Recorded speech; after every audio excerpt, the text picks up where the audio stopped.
prie, Camille, présente-toi pour ceux qui nous regardent aujourd'hui.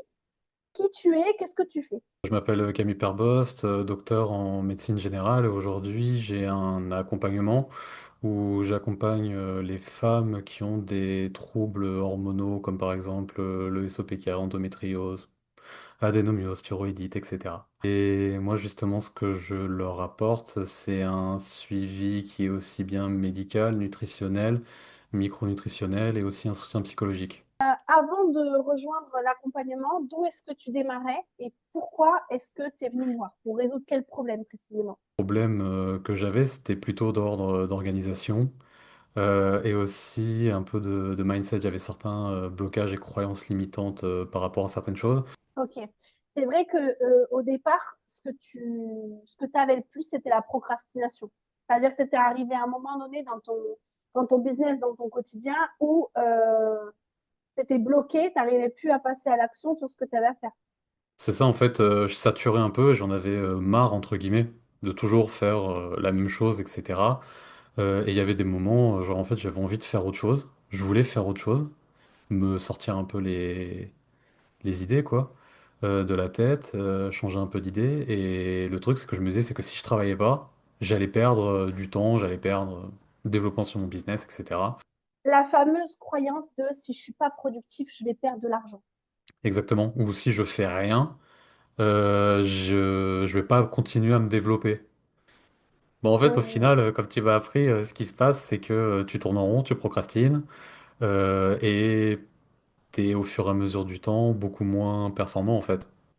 Là où, par exemple, en gérant mieux ton temps, une meilleure organisation, etc., bah, comme tu disais, c'est apprendre à perdre du temps pour gagner du temps. ouais, apprendre à Ouais. perdre du temps pour en gagner. Ok. Nous, finalement, en moins de 3 mois là d'accompagnement, parce que c'est ça, moins de 3 mois, ça nous a pris plus vite que prévu.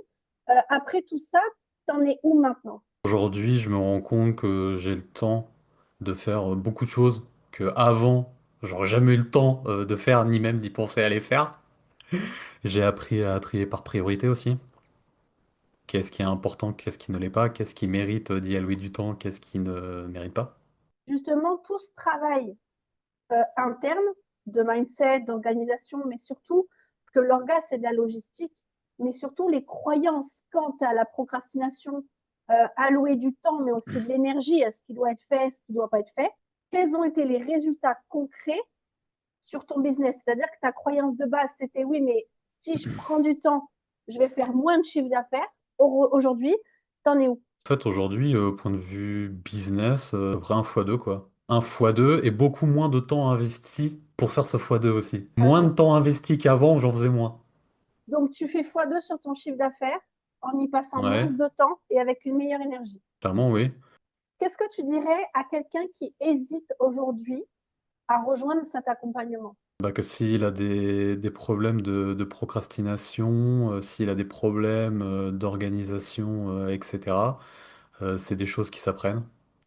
Moi, clairement, même pendant mes années d'études à la fac, etc., j'avais souvent tendance à un peu tout repousser au dernier moment.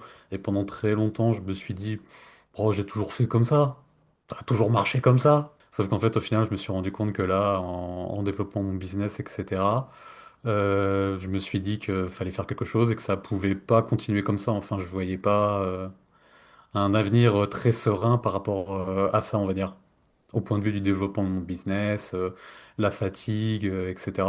Donc en fait, c'est vraiment quelque chose qui s'apprend. Est-ce que tu as été satisfait de la structure de l'accompagnement? Complètement, oui. Même au-delà de ce que j'avais en espérance à la base. On est même allé beaucoup plus loin sur pas mal de trucs, des choses dont je ne connaissais même pas l'existence. Vraiment. Plus loin de ce que je pensais, quoi.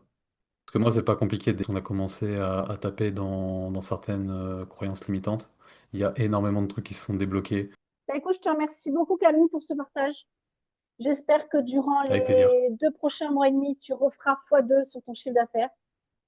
Et j'espère aussi.